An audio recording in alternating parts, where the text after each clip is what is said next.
This is it, folks. I have compiled the data, I have done the math, I've checked the numbers. This is years of research culminating into one beautiful spreadsheet to show you all the seal data from the WATA Pop Report. We are talking almost 40,000 games worth of data here, and I promise you guys the numbers on this spreadsheet are even fresher than my new haircut. Also, if you want any of the spreadsheets shown here for your own personal use to review the data, the links are in the description for each one that I have done. There's NES, Super Nintendo, N64, PS1, and Sega. Well, Greg, why'd you only do these ones? Why didn't you do every single console? And that's because a lot of this is manual and very time consuming. So make sure to hit the like button. Thank you to every single Patreon as well as the YouTube members who help support the channel, who make projects like this possible. And let's get into some numbers. We're gonna start off with the biggest overview level stuff, and then we'll break into the individual consoles for some deeper analysis. So of 39,775 video games covered on the WATA Pop Report that have received a seal rating, 42.18% of them are getting an A+, 28.21% are getting an A, and almost 16% get the A++, which all put together means 86% of all graded video games are falling between A and A++.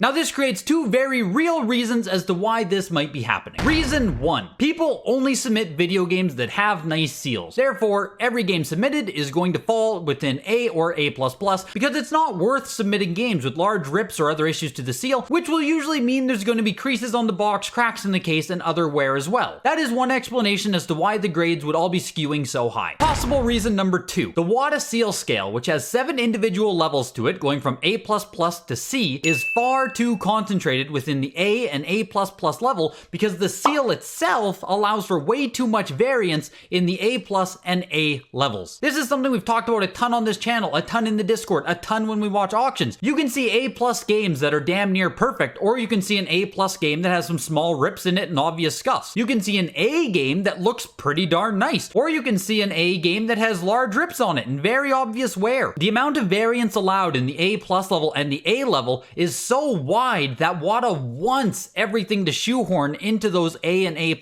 levels, because remember, this scale that exists isn't some standard grading system. It's an arbitrary scale made up by the company that then has to be adhered to as they designed it. So if it was initially designed in such a way that B+, B, C+, C would only ever include the worst of the worst and games that realistically aren't going to be submitted because of the amounts of wear they have, then it makes sense as to why everything is haloing at the top of the scale. But if these are going to be the results, it does beg the question of why wasn't the scale designed to make B+ and B more applicable to most games that are going to be submitted? There's no real reason to have a 7-point scale if you're only going to use 3 of them anyway. As a simple example of a fix, make a 10-point scale seal, and instead you use the top 5, and each of the different scales from 10 to 5 allow for a smaller range of variance, so you can be more confident that an A seal or an A+ seal is going to be very nice. Now, of course, I'm not saying it's one or the other, right? Like I said, it's very possible that everyone is simply sending in nice stuff, and as 5 years pass, 10 years pass,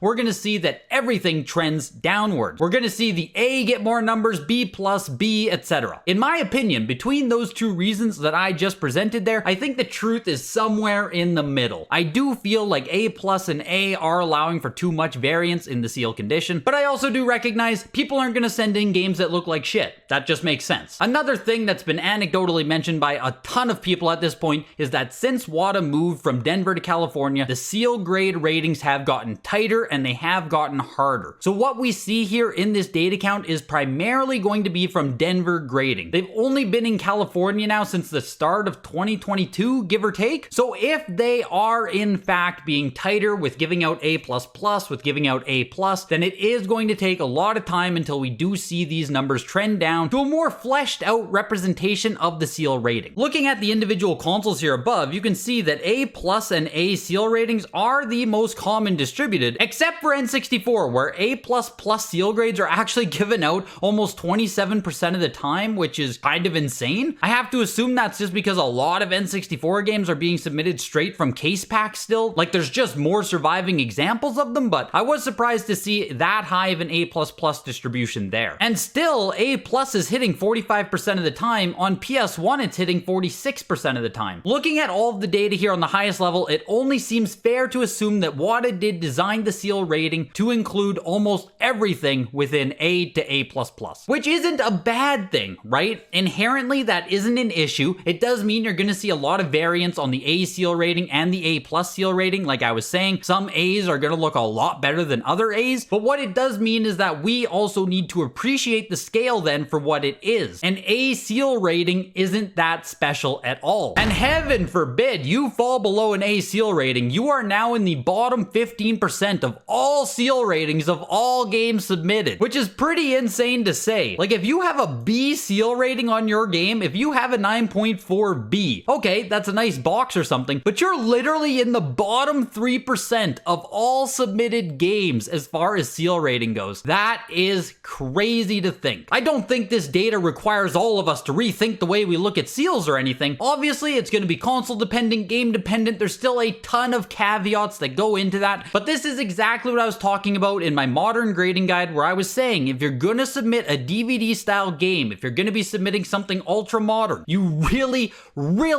want to try to at least get above the A seal rating. And no, you really don't want to submit any modern games at this time if you really think a B+ seal is going to be possible on it. Again, there's going to be a ton of outlier examples, there's going to be a ton of exceptions to that, but just keep it in mind if you're not sure what you should grade, if you're keeping stuff for personal versus selling, trying to invest, just keep this seal rating distribution in the back of your mind. Now let's just talk about a little bit of the distribution statistics across the individual consoles I looked at here. The seal grades are on the left-hand column here, the box grades are across the top. These percentages at the bottom say what percentage of all games submitted for NES have hit on 9.6, for instance. So 14.35% of games hit 9.6, and of those 9.6s, right, if your NES game has a 9.6, 62% of all of those have an A+ seal rating on them, and even on the 9.6 games, right, only 12.53% of them get an A++ on NES. Overall, only 6.2% of all NES games submitted have hit an A++ seal rating, which makes A++ kind of a unicorn on NES. Even at 9.8, where we have 690 examples, only 230 or 33% of them have hit on A++ seal rating. The most common grades on every submitted NES game right now: 9.2A, 9.4A, 9.6A+, which is just insane. Where the hell are all of these 9.6s coming from on NES? And the single grade with the most representation on NES is 9.4A+. Kind of freaking crazy. Moving over to Super Nintendo, there are a lot more A++s in the entire pop count. 15.53%, which is up a lot from the NES at 6%. And kind of funny, out of 811 total A++ games, 141 of them belong to Player's Choice F-Zero, so keep that in mind. Some of these consoles are going to have skewed representation that is highly centralized to a few games. Even with the 9.8s on Super Nintendo, it's much more representation than we saw on NES. A++ is hitting at the 9.8 level literally twice as much as it was on NES. The most common grades to see on Super Nintendo are the 9.2A++, 9.4A, 9.6A+ again, which that is just crazy to me. And the single most represented grade on Super Nintendo once again is the 9.4A+. If WATA is ever in a hurry with grading games, they just get the flip book going like this, and they just stamp every one of them 9.4A+ right down the assembly line. Moving over to N64, we do see our highest A++ distribution yet at almost 27%. But again, Gauntlet Legends and Perfect Dark N64 make up for 236 of the A++ seal grades given out. What is pretty insane with N64 though, is if you do hit a 9.8 on N64, which only actually happens 6.35% of the time, there is an 82% chance likelihood that it will also be an A++, which means basically everything that is hitting 9.8 on N64 is literally case fresh. Right next door, you actually have one of the most common grades on N64 so far at 9.6 A++.